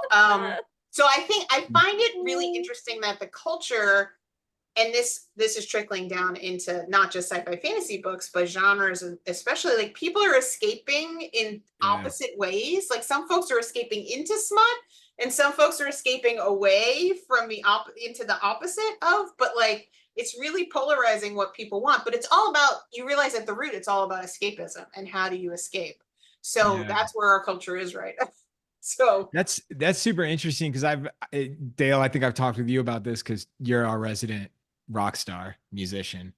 But like the trends that like music have gone through, where it just seems like there'll be like a full decade where everything just sounds really clean, like it was done in a studio, it was done like very carefully and just like sterile. Not I don't mean it in a bad way, but just like disco, like 70s clean. And then you end up in like the 90s grunge. It's just like really dirty. It's just recorded like all together. Like I don't know. Everything's reacting to everything else. I mean, yeah, exactly. The whole grunge thing was a reaction to, you know, the real clean synth pop and, you know, hair metal, right? But you know, all they had to it's kind of like, oh, I hate to bring it up, but it's kind of like how AI can only feed on, only trend on what's happened so far. And you get those trends where, you know, like grunge mixed pop, you know, pop music with punk, right? These things. I mean, I'm still reeling over the story Lauren just told. I mean, you know, the Minotaurs. Good God! I think that's what I was Dale, it's okay. Well, You're in a safe place. It's all right. I know. I didn't think I could talk about that kind of thing, and here we are. Yeah. Hey, Dale, you have to be a guest. Hey, look, this is important shit that artists need to know. If you put monster smut in your portfolio right now, I'm gonna hire you. Yeah, it's funny though. You know, You hear that, everybody? Yeah. Quick in class, we're gonna start seeing monster smut. Yeah, get ready, John. Yeah, I know. Well, there's a tangent. There's several tangents. Yeah, but also like maybe not. You know, it also has to sell in bookstores, which is something that the self-published market doesn't have to. So it's interesting to like mainstream it, which is kind of my job. Is like, how are we going to make these books? Because a lot of the complaints about the books that have the smutty content is you can't tell from the cover. So the folks not wanting it accidentally trip into it, and the folks looking for it don't know. You know, like they're looking through reviews and stuff. So what's the genre checkpoint for that? That isn't so explicit that you're going to get in trouble, you know? So that's my job to figure out. So if your books get banned, is that a plus or a minus for you? Well, I mean, look, there's different parts of the country, you know, and different parts of the country are okay with different things, but you have to sell to Barnes and Noble, which has stores everywhere, you know? So you got to play it safe, but there's got to be ways to, and this is again what I'm working on right now, like how do you genre checkpoint something like that? You know, like what, you know, and when we talk about genre, you know, like we were talking about steampunk before, like steampunk was one of the clearest and easiest genre checkpoint cases. It's like put a gear or literal clockwork on it, and everybody knew it was steampunk. You know, that's all you had to do. So what's the genre checkpoint for that? That Well, you it's can put on a cover. Well, that's a really I- good question because you've got like, what is the lattes one? Yeah, Legends and Lattes. Legend and Lattes, and that's a cozy, safe book, and that Mhm. could look very similar. And those are very, very different books. so Right, right. it's really interesting because I work often with comedians doing like edits and stuff, and I'm working on a project right now that is I did the first version of it, which is the first episode of it was a comedian just working on one joke, creating one joke. And the joke he did, not that far off from what you're talking, it was a very smutty joke. And it was really dirty. And the next episode that we're editing is he has to get that joke on late night. So he's going to be like on Fallon, or he's going to be on one of the big late nights, and he's going to do that joke, but it has to be clean enough for late night. The version of the joke that is in our episode is as dirty as it gets. Right, it's very, right. very, very vulgar, could never go on TV.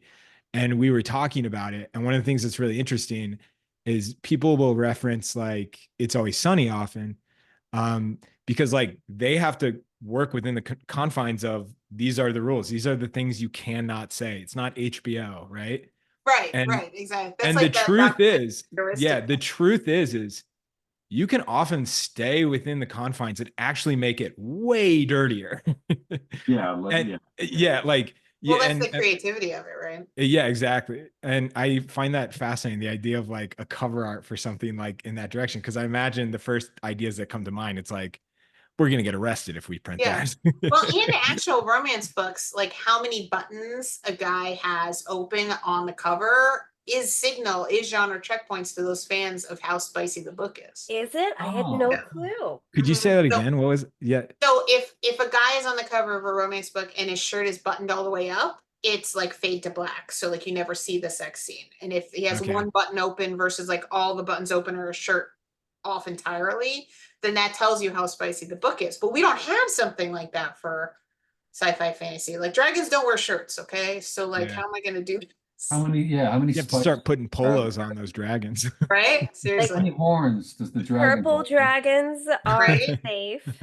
Yeah. Horns. Well, and reviews have come up with, you know, it's like the chili scale, like when you're at a restaurant, like how spicy the food is, you know, the chilies. So like reviews have adopted that. But you can't put that on a cover.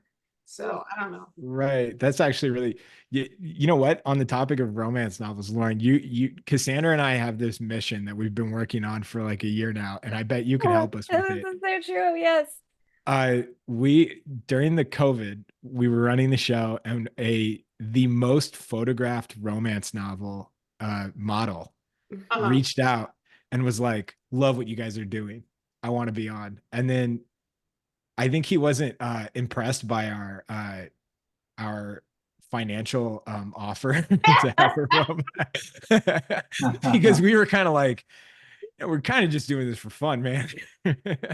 But it has been my mission to get this romance novel on this show. I was just like, I mean, talk about figure drawing. This is such a great opportunity. And Yeah. I was just tickled over the idea. Like I was laughing. I still laugh about this so much. And I think I bring it up more with But he beat out, he got a world record like a couple years ago. He beat out Fabio. Fabio. Yeah. Really Wow. exciting. Wow. Yeah. I probably would recognize him. I'll look him That's up. funny. Well, I'll look actually, him up. one of the covers they showed that you did looked very similar to the guy. So I wondered if they used him. Oh yeah, maybe back in the maybe back in the day. Although the cover model, I think you mean of the screen that was up before? Yeah. That's actually Mark Sheff. So he's an artist and art director. In the Oh, that posed for For it? him. Yeah. Well Oh done. him. Mark's a handsome illustrator. This is our dream guest. Yeah. Nice. Yeah. Yeah, no, I'm I've never worked with this guy, but but this makes sense. I mean, look at his looks. He's not like male model. He's like guy next door. Yeah. Jason, we want you on the show. I mean, a better version of guy next door usually. There are some more questions I could answer. Let's see. Yeah, let's hit them. Yeah. Do you think some meticulous and flashy styles of AI art would affect the trend of book cover illustrations and designs? Absolutely. I have been telling artists because there's some styles that AI art just looks like the kind of like photo bashy, like concept art style. Like that is what AI art, that like digital fuzz, that was very much a look that we were using on book covers. Absolutely, we are not using it now because so many people just assume it's AI art, even if it's not. So like folks that use a lot of that like kind of digital fuzz, even if it's completely human done, I think things that AI is not good at will become more popular. But at the same time, I mean, you know, I've given this talk a lot of places. Like we are absolutely not using AI generated art in any way. So for many reasons that I don't want to take over the whole podcast, but Yay, thank you. yeah. But I mean, for so many reasons, moral or otherwise, but you also like can't copyright a book cover if you use AI. So like that's just the pure business sense. Yeah. But Just give me a good sound bite and I'll clip it, throw it on Instagram, and people will go nuts. No, please. Don't get me in trouble with my legal part. Although it is the first time that I've ever been in meetings and like legal, IT, and art are all on the same team. We're all like, no AI art or no AI in general. Because also like think about it, like we can't defend using AI art if we're not using ChatGPT to write books. Like it's the same thing. Right. You know, if we're defending our author creators, we absolutely have to defend our illustrator, you know, our artist creators. Because also like think about kids books, so many authors are artists also, so you know there's a no-win there. But also beyond that, like you can't collaborate with AI, you know. I think a lot of the initial buzz about it was from folks that have no idea how book covers get made, or you know any kind of art gets made. I know VizDev, a lot of directors in VizDev thought, oh well, you'd just be able to make AI art do all your storyboards for you. Well, it doesn't work that way. So I think a lot of people tried it, and I know from a lot of VizDev friends, you know, 2023 was a really rough year because of the strike, and a lot of projects got stalled, but also because a lot of studios and a lot of directors thought they could just use AI art and they wouldn't have to hire artists, and then they tried to and failed horribly, and now all my VizDev friends are booked up again, which is good. But it was a rough 2023 for sure. Okay, do you consider hiring older artists trying to get into the industry? How do I know you're older? I don't know what your age is. If your work shows up in my email inbox and it's cool, that's all I need to know. Honestly, I'm not saying I don't, and I very often do hire folks, you know, out of school. Like there's no like you have to have done X amount of jobs to work with me or anything like that. But honestly, people who have a little more life experience and have maybe worked some more jobs and are not fresh out of college are a little more reliable as, you know, collaborators, just saying. But I asked that question, Lauren. Sorry. What? I asked that question. I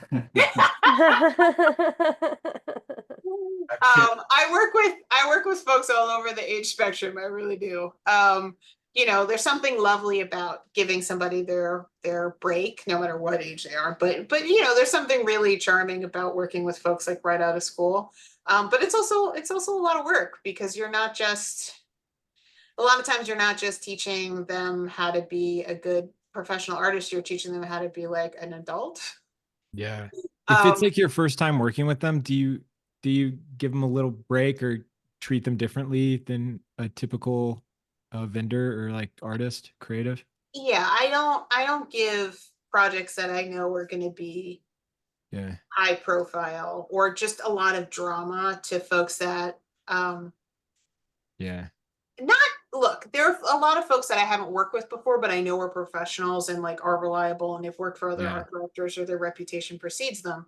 But if it's a new person and if they're new to me and they don't have a lot of job experience, and I'm not putting them on a Rush cover. I'm not putting them on a giant author's cover that sales is going to be all over. Like, that's not where I break them in. Nobody needs that. But that being said, there are plenty of younger artists that do show that they are very professional minded in their communication, in their website building, in their social media presence. Like, when I talk to them, if I've done a portfolio review with them. So it's not really about age. Like, age really doesn't have anything to do with it. But if I was going to say, is age a plus or a minus, I'd say it was a plus, not a minus. Yeah. Great answer. Yeah, good to hear many parts of the industry aren't buying in AI. I mean, think about it, just any industry whose final product, final imagery needs to be copyright protected, like book covers. Like, how do we stop pirates if we can't copyright our own books? Can't use AI art in their covers because it's not copyrightable. So that, if nothing else, is same. It's the same deal. One of my friends is the account manager for a major creative firm that represents the largest restaurant in the world, and he's like, we cannot get sued by insert name of billion-dollar company. Like, yeah, because if they have an issue, if an issue comes up with them, they're coming straight to us. Absolutely. And so, yeah. And there's been cases in book covers that it's snuck in. And For honestly, especially early on, the stock art sites weren't being very good at detecting AI and screening it out, especially places like Shutterstock or, places that book covers kind of like get stuck from. So it snuck in, it snuck in on Adobe stock, but the stock houses are getting better at like corralling that stuff, So it's getting easier to filter out. But also, I mean, those are all business reasons. I mean, morally, I want to work with artists. It's I want other people to solve my problems for me. Like, AI doesn't solve my problem. It's just a fancy, like, honestly, all AI art is a fancier stock art site. Like, it's just fancy stock art that's got an infinite pool. It's not original, the same way that the availability of Shutterstock has not stopped me from working with artists. Even if AI was legal, copyrightable to use, it would not stop me from working with artists. So, it's just fancy stock art, really. All right, cut and print. That's my clip. Yeah. I wonder. That was great. Hey, everybody, there's 10 minutes left in this pose, by the way. So get drawing. Lauren, is when we're going to start seeing young people coming out of school who there are kids who are growing up on AI art, right? And hopefully it leads them into wanting to make work of their own. But I'm wondering when we're going to see kids whose work is directly influenced by all the exposure they've had to AI art. That's going to be a weird thing. I mean, I think it's already happening, but I think that I mean, honestly, I think that AI art, the existence of AI art is starting to keep folks developing away from, cheating in the same ways that they've cheated. I mean, I see, like a lot of art school portfolios, and, to use any AI art in an art school right now is death, for sure, because your teachers will not be pleased. It's the same kind of plagiarism that using ChatGPT on an essay would be. Right. But I don't know. I really think the existence of AI art is going to push illustration styles into even more, even more into the existence of the hand, of texture, of human thought. And I don't know exactly what that looks like yet, but I think it's pushing things away from photo bashing, which has always been kind of again, if you work in concept art and you have to work that fast, like a perfectly legitimate way to work. But I think a lot of kids in art school, fall back on those things for final projects, not for concept art, for final imagery and stuff. So, I think the existence of AI art I think forcing kids off that crutch, Mhm. they'll find other crutches because, you know, kids in art school are, you know, a lot of kids in art school are lazy, so they're gonna find really inventive ways to be lazy. But Yeah. I think I'm seeing like a lot less photo bashing in art school kind of portfolios the last like year or two, which is nice. It's always interesting because I think you can like start reading like a futurist perspective. Okay, well, with this tech, whatever that tech may be, Mhm. this is what it's going to be like in 5 years because this is going to amplify. People are going to run with it, and you know it'll 10x, and then this is the world we're going to live in. And like on like the simplest terms, oftentimes those predictions are Yeah, like the most logical answer isn't necessarily the result. And like the example I always think of is um with QR codes for menus at restaurants. ugh, God. Okay, so this is really interesting. Ugh. Like every major restaurant, not everyone, but many of them switched to QR codes specifically during COVID. Yeah, And they all thought like this is amazing because people are addicted to their phones. They're going to be buying more. They're going to spend more. It's going to be, and you know, your waiter doesn't have to go to the table as much. Da da yeah. da. They didn't factor into that. Just like people hate it, Yeah, they're ugly as and hell. it what happened is they realized that users that used a QR code at a table for menus spent way less at a Mhm. restaurant. They spent like 20 or 30% less. Yeah, And they don't want so to be on their phones. when you see a QR code at a restaurant, it's usually only there because the restaurant is just like not aware of like that is like not a good business Yeah, model. or it's cheap. Yeah, exactly. Yeah. And most of the like chains don't do it now because of Yeah, their because the data has come back. yeah, exactly. Our data has come back. Yeah, And and and I like mean, I who think would we have all put up with it during like pandemic, but like who would have yeah, it well, I mean, I think people thought it was never, it was just like one of those things where it was like, well, that's the future. The pandemic sped it up. But yeah. like, you would never have thought, like, even though logically it seems to completely make sense, that it would just, no, people are just not going to do Yeah, it. well, and that's the kind of like safety by negative response, but there's also positive response. Like there are Yeah. going to be kids who figure out how to use the technology. Like I don't think the technology of, first of all, it's not fucking AI, it's machine Yeah. learning, but better it's just better versions of stuff we've been using all along. You know, it's not AI, it's not thinking, yada yada yada. I hate that it's called AI. Right. But the technology behind these things, it like that the if you look at technology, especially around art and creativity, the folks that get there first are always the scammers that are trying to sell you something and then dump and get out. Look at NFTs. Right. That's know? exactly what I was thinking of. The technology of the blockchain and of the technology behind NFTs can absolutely is worthwhile and can absolutely be used for goods, for secondary sales, for fine Right. arts, for tracking rights. There's so much potential there to help creatives, but the tech bro jerks who got there first were looking to get rich quick. And it's the same thing with AI art.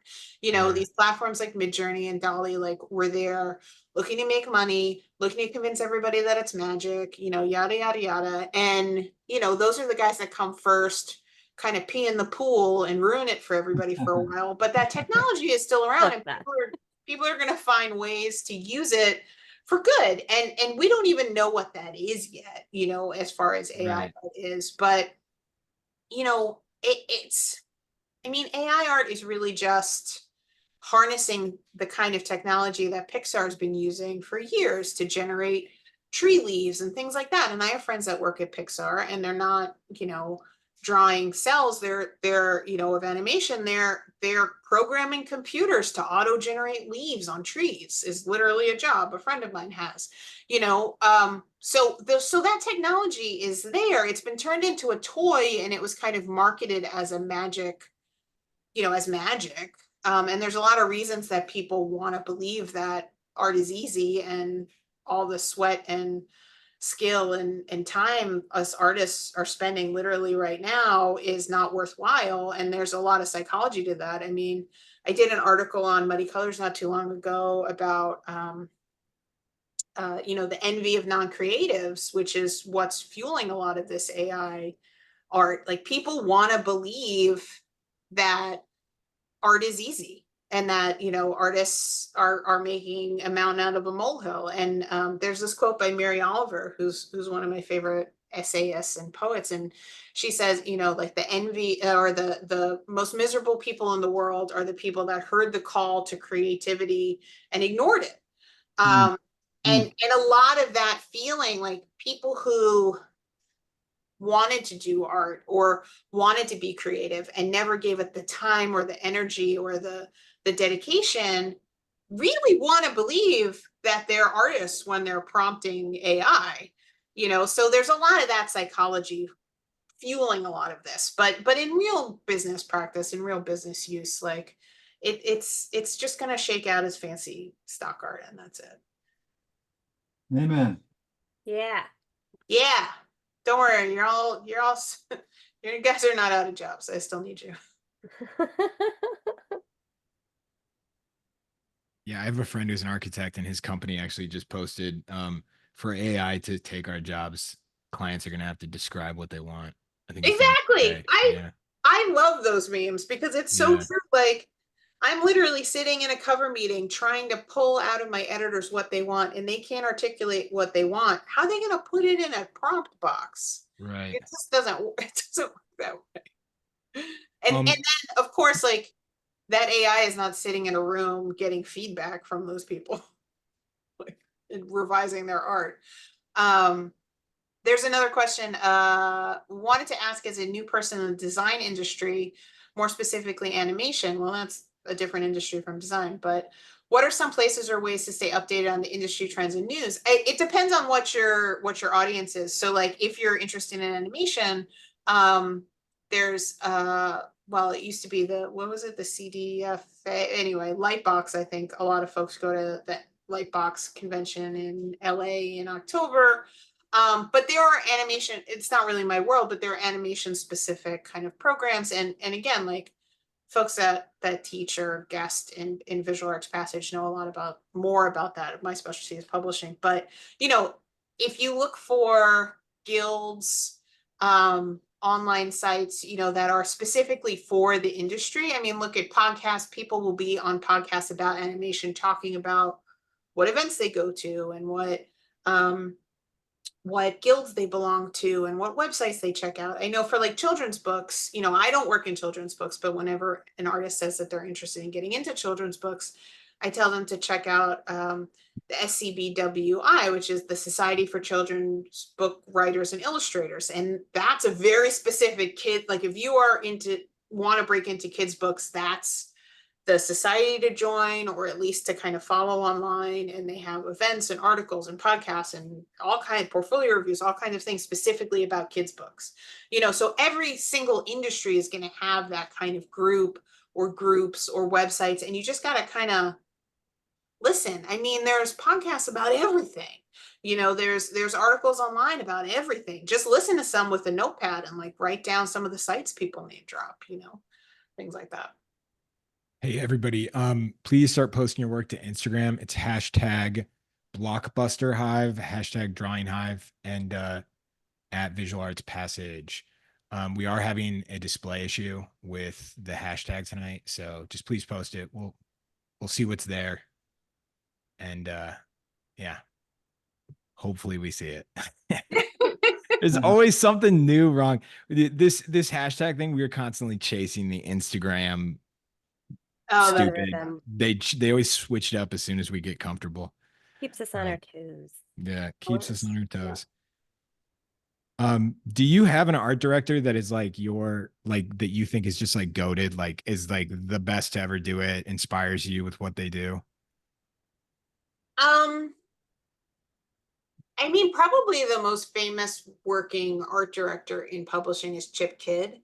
He did a TED Talk, which is really fucking hilarious.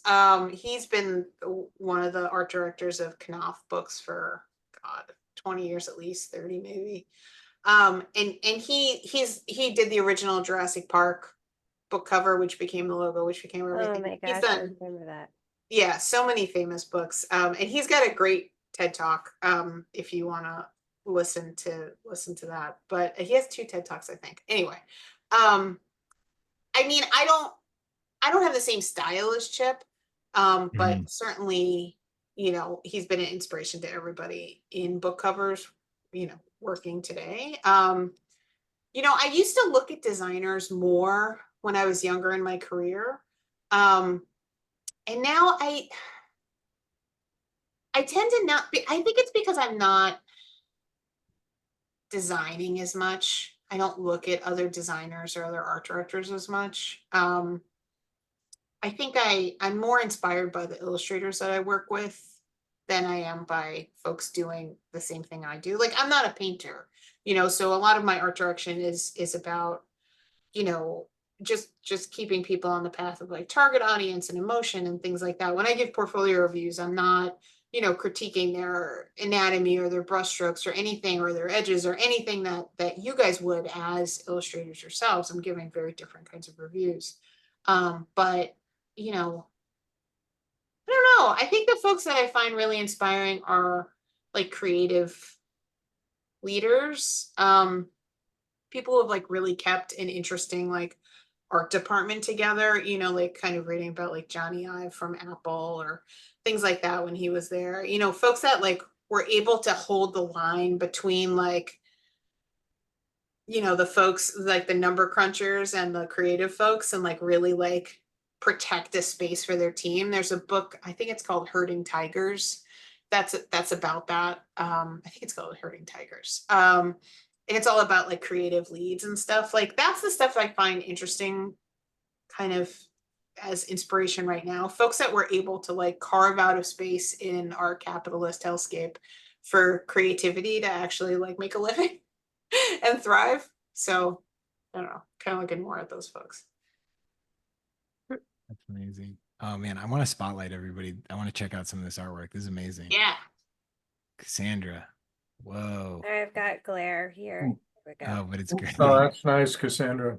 I love the tonal color choices on that. So good. Thanks. Yeah, That's stone paper, you said? yeah, it's stone paper, and I'm like really geeked out excited about it because it's like sustainable. There's no trees used at all. There are no bleach, no water, just And then you got to give your sponsor the shout out. oh, and grabby markers. Thank you for sending me these. They're fantastic. What are they? What kind of markers? They're called grabby. They're acrylic markers. They send even a sketchbook. I just wanted to play with the stone paper more, but they even send it with like toned paper. I thought you were gonna be like, get your own sponsor, Dale. No. I got them for free, but I think it They like look really fun. I'm looking at the website. yeah, I like them. I'm having fun with them. I'm gonna keep playing with them. I've done, you know. How do they compare to like Posca markers? Yeah, they're like Posca. That's what I was They're thinking. like Posca, but Posca gets kind of watery. I've played with a lot of Posca. I actually like these better. Yeah, I mean, just watching you work while we were talking, like they feel much more almost like gouache versus watercolor, you know? Yeah, exactly. That's a great comparison. You can just keep layering. I would recommend them. I didn't expect to like them as much as I do, but I want more of them. I want them to send me more. Grabby, I would like more of these, please.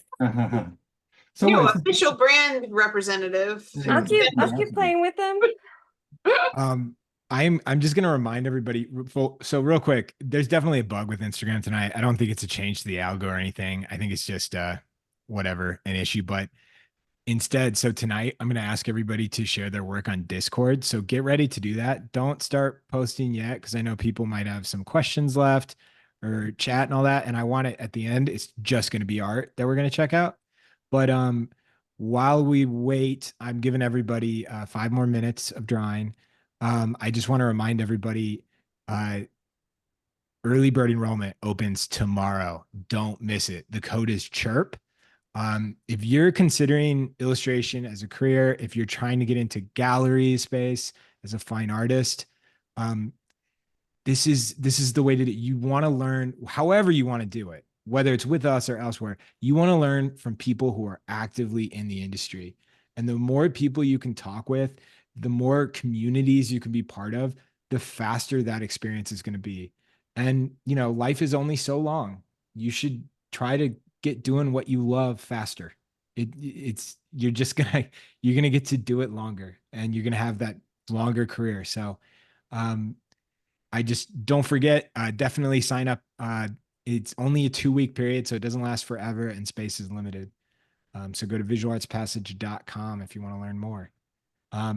This has been a really fun episode. I'm going to ask people, please don't cloud Discord with a ton of comments and stuff, and just start posting your work. Start doing it now, and I'll open it up in a second. John, didn't mean to interrupt you. I was gonna say, I want to see Dale's image there. Yeah. Yeah. Mm-hmm. Awesome. You ass. Beautiful. That's so good. Well, you know what? I bailed on I was flailing there, man, and I just bailed and went back to the old standby. Looks That's awesome. amazing. What kind John, is that, the Carvella? What's the Yeah, it's just the Carbothello pastel pencil, and then I really bailed out and took the coward's way out and just it's paper not a stamp. veil if it looks really good. You just did really good. Well, thank you. Appreciate it. Hey, I'm just over here talking. I don't even have anything to show for it. I'm on Discord right now, just making sure nobody's posting like a Minotaur. I know. I'm like, yeah, this is. Oh, I you was are? saying, You don't have to post it. Just email it directly to me. yeah. Oh God, Lauren, you're playing a dangerous game. No idea what my Oh, you're talking about. Oh yeah, there are. Yeah, definitely. Anybody got a Minotaur portfolio? Yeah, you can send it to Tim, and he'll Oh, thanks, Lauren. I'll be the great filter of Minotaur art. Hey, Lauren, you always leave me, at least, with something really memorable. So the smut story definitely a takeaway, but I hope it's okay if I share this. When you spoke to our class, I don't know, a few times ago, someone was asking about hand-drawn typography in their work. Mhm. And John and I always sort of warn people, look, that's cool, have fun, but if it's going to be in your portfolio, you're going to be judged. Yeah.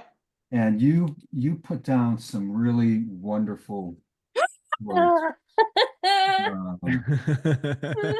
I repeat to every class I teach, whether they're using typography or not, just because. Look, to be fair, if you illustrate with your typography, that's fine. This Yeah. is just like if you're just putting it over your image to make it look real, like don't do that. Yeah. That's hilarious. Yeah. Well, at the beginning of this, before you were in here, Dale, I mentioned that a lot of what we do in our portfolio class, I've listened to Lauren, and we keep making an addendum to our class based on her guest speaker events. Yeah. So thank you for sharing that. And Oh yeah. It's so true. Lauren, I actually changed the homepage of my website after one of your talks. Oh yeah. Because you were just like, do not waste this space. And I was like, this is extreme logic. I don't know why I didn't think of it. And I like, you finished your talk and I immediately changed. Oh man, that's the highest compliment. That's the highest compliment. So thank you. I just want to say Hey. you spoke logic to my heart. Thank you. Yeah, I think a lot of artists, and understandably so, we all do it, like think of their website for them, but it's not for you. It's for other people. Yep. You made sure just so everybody knows what I'm talking about. She just mentioned that you should be making it an active, usable space. So it shouldn't just have a picture in your name. Like that's where people are landing. So immediately make it an active space. So I have a whole lot more going on, just of like images of current shows and links to shows, just so that You want to check if it you're out. coming by, you know what I'm doing. And so yeah, that's because of you. So thank you so much. Good. Oh, so good. I'm so glad to be back. All right, are you guys ready to see some artwork? Yep. Yeah. All right, let's do it. Now, this is new for me, the Discord share, so I'm going to try to scroll through it smoothly. Unfortunately, we can't toggle through images like we usually do. So Some good stuff right here. I'm getting some buried stuff too. Fantastic. Oh, and I love Amazing stuff. that so much. Wow. But then here we go. This is where Nice. it all Yes, happens. Jeff. Ooh. Oh, these Joe, are that's great. lovely. Amazing. Fantastic. You got to 3. Ooh. Wow. Oh, I was Nice, hoping there was a Gary. Karen Allen. Great job. Oh, hell yeah, Randy. Randy. Wow. Lovely, Addie. Oh my gosh, these are great. I feel like I'm driving you all and I'm trying to make a smooth ride of it. Really This is nice, great. Aaron. Good job. Wow. And I love that Drew Barrymore. That's a That's great. It awesome. made me wish I had like tried to do that. Now, I just want to remind you because the soundboard is working now. So somebody does get the Keanu whoa, Oh, yes. and we all have to agree on it. Oh, really great, Peter. Oh my gosh, John. That's cool. Oh, Oh yeah. Okay, give John the whoa. is Give that the John whoa? Look at Is that the whoa for the night? He's being eaten by the shark actively. That's great. Oh, I love the blue. Nice, Xander. Really Yeah, good. this was a fun night. This was like drawing Hive neon. We kind of broke the rules a little bit. It was fun. Love it. Oh, Jeff. Look at Jeff's Yeah. though. He does like a whole like Oh, sorry. graphic novel layout there. Look at that. That's Yeah. fun. Love it. Ooh, Peter. that's good, Peter. Good Nice, stuff. Jack. Yeah. Good stuff. Great job, It's AJ. amazing. No Oh my problemo. gosh, that's beautiful. That's fun type. I know. That's okay. That's illustrating with type. That's Yeah. fine. That works. Yeah. Well, you guys were talking. Melissa was like, "Oh no." No, no. Oh, That's not what I nice. It mean. has to be Felicity. No, I'm then. teasing. I'm guessing that's Felicity. I just wanted to say this to Lauren. Felicity's Yeah. been drawing with us since she was 8, Oh wow. and she's 12 now, maybe 13. Amazing. She's Yeah. 13. She just She's turned 13. And so she started when we started, and she's learned how to draw in here. It's been fantastic. That's Oh, amazing. so fun. cool. Man, Great I wish stuff. there was this kind of thing when I was learning how to draw. There's still time, Lauren. That's Yeah. true. Oh, this is great. Oh, Gary. Oh, look at that. He did. Wait. Oh, sorry. The I'm sorry. jaws of like a Oh, shark. Oh, that's around him. nice. Well That's done. nice. That's cool. Good eye. Oh, that's really good, George. Love it. Nice, AJ. Okay. Oh, That's awesome, Charlotta. Charlotta. Yeah. Love it. Nice, Oh. Jeff. So fun. I love Great it, Xander. job. Okay. Always amazing, Gary. I know, right? Nice, it. Rebecca. Awesome. Great job. These are so Really fun. good, Jillian. Julian's always good. Mm-hmm. There were a lot of people here tonight, so Fantastic. Oh, so good. amazing work. And I just want to tell everybody, still tag us because I'm getting the notifications. I'll repost everyone's work tonight. So Great job. Oh, that's fun. oh, Love, Chuck, that's killer. love Yeah, that rabbit it shot is. there. Wow. Oh, that's nice. No, I wish we like could- epically failed on an Indiana Jones Harrison Ford night here, and I was not taking it on. Oh man, I love that shark. Oh my gosh, I yes. gotta give I you feel that. like that's somebody The that wants to lipstick. work on some monster romance. Yeah. Jenna? Jenna? Are you ready for some Yeah. spicy Minotaurs? Yeah. Oh, I this is I awesome can't stuff. wait. Oh, nice. Oh, Randy, so good. Ike Schweitzer.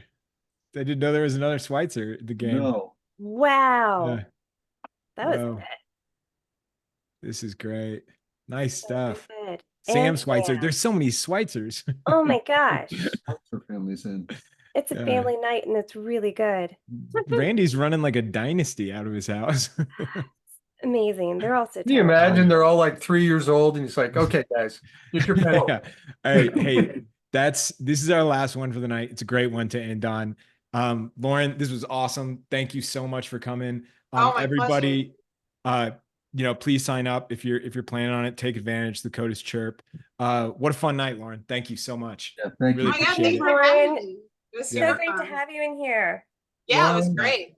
Thank you, Lauren. All right. Good night. Gail, Timmy, it was fantastic. Thank you so much. Night, Bye. everybody. Bye. Night.